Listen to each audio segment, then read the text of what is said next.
Hello viewers, weekly current affairs quiz के आज के एपिसोड में आपका स्वागत है। तो चलिए पहला सवाल देखते हैं। निम्नलिखित कथनों पर विचार कीजिए। पहला कथन, भारत में आधिकारिक तौर पर पहला हिंदी दिवस 1953 में मनाया गया था। और दूसरा कथन, प्रतिवर्ष 10 जनवरी को विश्व हिंदी दिवस मनाया जाता है। आपको बताना है कि इनमें से कौन से कथन सही है या सही है। ऑप्शन है ए केवल एक, बी केवल दो, सी एक और दो दोनों, या फिर डी ना तो एक और ना ही दो। तो इसका सही जवाब होगा ऑप्शन सी, एक और दो दोनों। चलिए नेक्स्ट क्वेश्चन। G20 सम्मेलन के संदर्भ में निम्नलिखित कथनों पर विचार कीजिए। पहला कथन, भारत ने पिछले साल बाली शिखर सम्मेलन के दौरान इंडोनेशिया से G20 की अध्यक्षता ग्रहण की थी। और दूसरा कथन, ब्राजील G20 सम्मेलन 2024 की अध्यक्षता करेगा। उपरोक्त में से कौन से कथन गलत है या गलत हैं? ए केवल एक, बी केवल दो, सी एक और दो दोनों, या फिर डी ना तो एक और ना ही दो। तो इसका सही जवाब है ऑप्शन डी, ना तो एक और ना ही दो, क्योंकि दोनों ही कथन सही हैं। चलिए आगे बढ़ते हैं। क्लैड 9 के संदर्भ में निम्नलिखित कथनों पर विचार कीजिए। कथन एक, ये भारत में चिकन पॉक्स फैलाने वाले वायरस का एक नया प्रकार है। दूसरा कथन, ये भारत में बेहद आम है। आपको बताना है कि इनमें से कौन से कथन सही है या सही हैं। ए केवल एक, बी केवल दो, सी एक और दो दोनों, या फिर डी ना तो एक और ना ही दो। तो इसका उत्तर होगा ऑप्शन ए, केवल एक। अगला सवाल, वैश्विक जैव ईंधन गठबंधन या ग्लोबल बायोफ्यूल अलायंस संक्षिप्त में GBA के संदर्भ में निम्नलिखित कथनों पर विचार कीजिए। कथन एक, इसे नई दिल्ली में G20 शिखर सम्मेलन से इतर लॉन्च किया गया। कथन दो, भारत, ब्राजील और अमेरिका गठबंधन के संस्थापक सदस्य हैं। और कथन तीन, गठबंधन का आदर्श वाक्य अनेकता में एकता है। उपरोक्त में से कितने कथन सही हैं? केवल एक, केवल दो, सभी तीनों, या फिर कोई नहीं? तो जवाब है ऑप्शन बी, केवल दो कथन, क्योंकि इसमें कथन तीन गलत है। नेक्स्ट क्वेश्चन, ये भारत के वीर स्वतंत्रता सेनानी और मानवाधिकार कार्यकर्ता थे। इन्हें लोकप्रिय रूप से जतिंदा भी कहा जाता था। इन्होंने लाहौर सेंट्रल जेल में कैदियों के अधिकारों के लिए 63 दिन लंबी भूख हड़ताल की थी और इसके बाद देश के लिए शहीद हो गए। 13 सितंबर को इनकी पुण्यतिथि मनाई गई। उपरोक्त कथन किस प्रसिद्ध व्यक्तित्व के संदर्भ में है? जतींद्र नाथ बोस, चित्तरंजन दास, राजगुरु, या फिर जतींद्र नाथ दास? तो सही जवाब है ऑप्शन डी, जतींद्र नाथ दास। अगला प्रश्न देखते हैं। हाल ही में चर्चा में रहा K2-18B निम्नलिखित में से क्या है? एक एक्सोप्लैनेट, चिकन पॉक्स का एक नया प्रकार, नासा का एक सोनार विमान, या फिर भारत का एक अत्याधुनिक ड्रोन? तो सही जवाब है ऑप्शन ए, एक एक्सोप्लैनेट। अगला प्रश्न, ई-कोर्ट परियोजना के संदर्भ में निम्नलिखित कथनों पर विचार कीजिए। पहला कथन, ये 2007 से कार्यान्वित की जा रही है। और दूसरा कथन, इसका तीसरा चरण पहुंच और समावेशन यानी एक्सेस एंड इंक्लूजन के सिद्धांत पर आधारित है। आपको बताना है कि इनमें से कौन से कथन सही है या सही हैं। केवल एक, केवल दो, एक और दो दोनों, या फिर ना तो एक और ना ही दो? उत्तर है ऑप्शन सी, एक और दो दोनों। आगे बढ़ेंगे। ओपेक के संबंध में निम्नलिखित कथनों पर विचार कीजिए। पहला कथन, इसका पूरा नाम तेल निर्यातक देशों का संगठन है। दूसरा कथन, ईरान, इराक, कुवैत, सऊदी अरब और वेनेजुएला इसके संस्थापक सदस्य हैं। और तीसरा कथन, वर्तमान में इसका मुख्यालय जिनेवा, स्विट्जरलैंड में है। उपरोक्त में से कितने कथन सही हैं? केवल एक, केवल दो, सभी तीनों, या फिर कोई नहीं? तो जवाब होगा ऑप्शन बी, केवल दो कथन, क्योंकि इसमें कथन तीन गलत है। अगला प्रश्न, हाल ही में चर्चा में रहे पल्पीमनस गोडावन और पल्पीमनस मालधोक इनमें से क्या हैं? ए, डायनासोर की 2 नई प्रजातियां, बी, छिपकली की 2 नई प्रजातियां, सी, प्रागैतिहासिक मानव संबंधी 2 पुरातात्विक स्थल, या फिर डी, मकड़ी की 2 नई प्रजातियां? तो सही जवाब है ऑप्शन डी, मकड़ी की 2 नई प्रजातियां। नेक्स्ट क्वेश्चन, ईवी रामासामी से संबंधित निम्नलिखित कथनों पर विचार कीजिए। पहला कथन, इन्हें पेरियार के नाम से भी जाना जाता है। और दूसरा कथन, इन्हें द्रविड़ आंदोलन के जनक के रूप में भी जाना जाता है। आपको बताना है इनमें से कौन से कथन सही है या सही हैं। केवल एक, केवल दो, एक और दो दोनों, या फिर ना तो एक और ना ही दो? तो सही जवाब होगा ऑप्शन सी, एक और दो दोनों। चलिए आगे बढ़ेंगे। प्रधानमंत्री उज्ज्वला योजना यानी PMUY के संदर्भ में निम्नलिखित कथनों पर विचार कीजिए। कथन एक, इसकी शुरुआत 2016 में उत्तर प्रदेश के बलिया से की गई थी। और कथन दो, इसे वित्तीय वर्ष 2023-24 से 2025-26 तक विस्तार दिया गया है। आपको बताना है कि इनमें से कौन से कथन गलत है या गलत हैं। केवल एक, केवल दो, एक और दो दोनों, या फिर ना तो एक और ना ही दो? तो जवाब होगा ऑप्शन डी, ना तो एक और ना ही दो, क्योंकि दोनों कथन सही हैं। आगे बढ़ेंगे। OIML के संदर्भ में निम्नलिखित कथनों पर विचार कीजिए।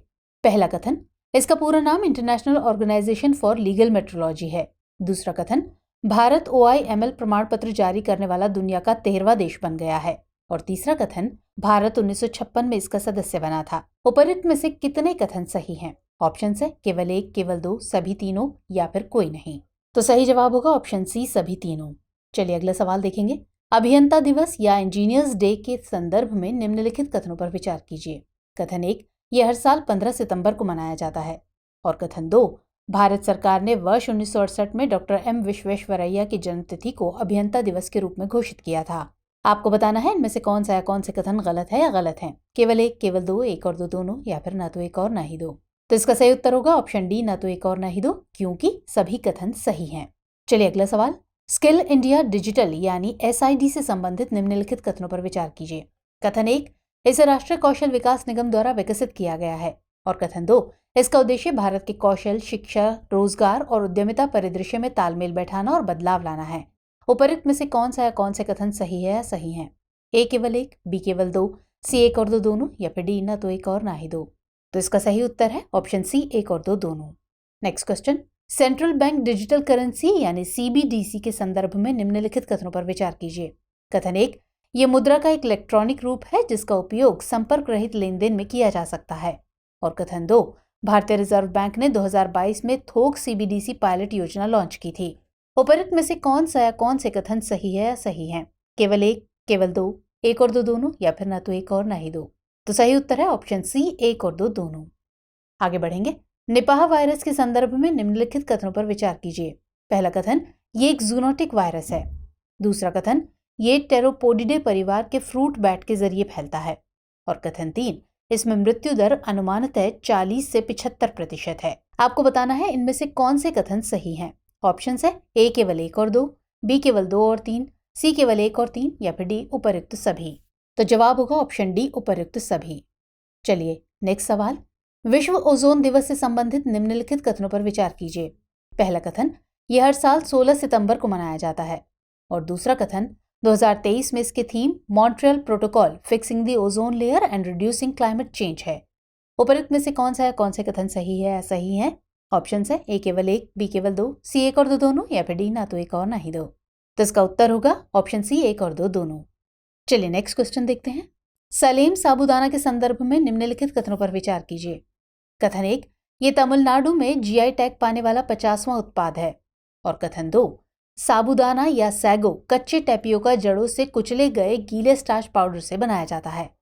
उपरोक्त में से कौन से कथन सही है या सही है। ऑप्शन है ए केवल एक, बी केवल दो, सी एक और दो दोनों, या फिर डी ना तो एक और ना ही दो। तो सही जवाब होगा ऑप्शन सी, एक और दो दोनों। चलिए अगला सवाल देखते हैं। दक्षिण सहयोग के लिए अंतर्राष्ट्रीय दिवस यानी international day for south south cooperation प्रतिवर्ष कब बनाया जाता है। 12 सितंबर को, 14 सितंबर को, 16 सितंबर को, या फिर 18 सितंबर को। तो इसका आंसर होगा ऑप्शन ए, 12 सितंबर। चलिए अगला प्रश्न देखेंगे। स्वच्छ वायु सर्वेक्षण 2023 पुरस्कारों के संदर्भ में निम्नलिखित कथनों पर विचार कीजिए। पहला कथन, इसमें प्रथम श्रेणी यानी 10 लाख से अधिक आबादी के अंतर्गत इंदौर पहले स्थान पर रहा। दूसरा कथन, ये सर्वेक्षण राष्ट्रीय स्वच्छ वायु कार्यक्रम यानी NCAP के तहत केंद्रीय प्रदूषण नियंत्रण बोर्ड यानी CPCB द्वारा आयोजित किया गया था। आपको बताना है इनमें से कौन से कथन सही है या सही हैं। ए केवल एक, बी केवल दो, सी एक और दो दोनों, या फिर डी ना तो एक और ना ही दो। तो हमारा सही जवाब होगा ऑप्शन सी, एक और दो दोनों। अगले प्रश्न की तरफ बढ़ते हैं। अभ्यास वरुण के संदर्भ में निम्नलिखित कथनों पर विचार कीजिए। कथन 1, ये भारत और फ्रांस के बीच होने वाला एक द्विपक्षीय नौसैन्य अभ्यास है। कथन 2, साल 2001 में इसे वरुण नाम दिया गया था। और कथन 3, इसके 21वें संस्करण का दूसरा चरण अरब सागर में आयोजित किया गया। उपरोक्त में से कितने कथन सही हैं। ए केवल एक, बी केवल दो, सी कोई नहीं, या फिर डी सभी तीनों। तो आंसर है ऑप्शन डी, सभी तीनों। चलिए अगला सवाल देख लेते हैं। आयुष्मान भव अभियान के संदर्भ में निम्नलिखित कथनों पर विचार कीजिए। तो पहला कथन है, यह अभियान सार्वभौमिक स्वास्थ्य कवरेज प्राप्त कर सभी के लिए स्वास्थ्य सेवा सुनिश्चित करेगा। और दूसरा कथन है, ये पहल केवल ग्रामीण स्तर पर ही उपलब्ध होगी। आपको बताना है इनमें से कौन से कथन गलत है या गलत है। केवल एक, केवल दो, एक और दो दोनों, या फिर ना तो एक और ना ही दो। तो आंसर होगा ऑप्शन बी, केवल दो। Next question. सीमा सड़क संगठन यानी BRO के संदर्भ में निम्नलिखित कथनों पर विचार कीजिए। कथन 1, इस संगठन की स्थापना 7 मई 1960 को हुई थी। कथन 2, ये गृह मंत्रालय के अंतर्गत एक प्रमुख सड़क निर्माण एजेंसी है। और कथन 3, संगठन का आदर्श वाक्य श्रमेण सर्वम साध्यम है। आपको बताना है इनमें से कितने कथन सही हैं। ऑप्शन है ए केवल एक, बी केवल दो, सी सभी तीनों, या फिर डी कोई नहीं। तो जवाब होगा केवल 2 कथन, क्योंकि इसमें कथन 2 गलत है। चलिए आगे बढ़ेंगे। दूरदर्शन या डीडी की शुरुआत कब की गई थी? 15 सितंबर 1959, 15 सितंबर 1969, 15 सितंबर 1949 या फिर 15 सितंबर 1979। तो सही जवाब होगा ऑप्शन ए 15 सितंबर 1959। अगला और अंतिम सवाल, अंतर्राष्ट्रीय लोकतंत्र दिवस या इंटरनेशनल डे ऑफ डेमोक्रेसी के संदर्भ में निम्नलिखित कथनों पर विचार कीजिए। पहला कथन है, विश्व भर में प्रत्येक वर्ष 15 सितंबर को यह दिवस मनाया जाता है। और दूसरा कथन, संयुक्त राष्ट्र महासभा ने 2007 में आधिकारिक तौर पर इस दिवस को घोषित किया था। आपको बताना है इनमें से कौन से कथन सही हैं। ऑप्शन है ए केवल 1, बी केवल 2, सी 1 और 2 दोनों, या फिर डी ना तो 1 और ना ही 2। तो व्यूअर्स, आज के एपिसोड में इतना ही। मुलाकात होगी अगले कार्यक्रम में, तब तक के लिए जय हिंद।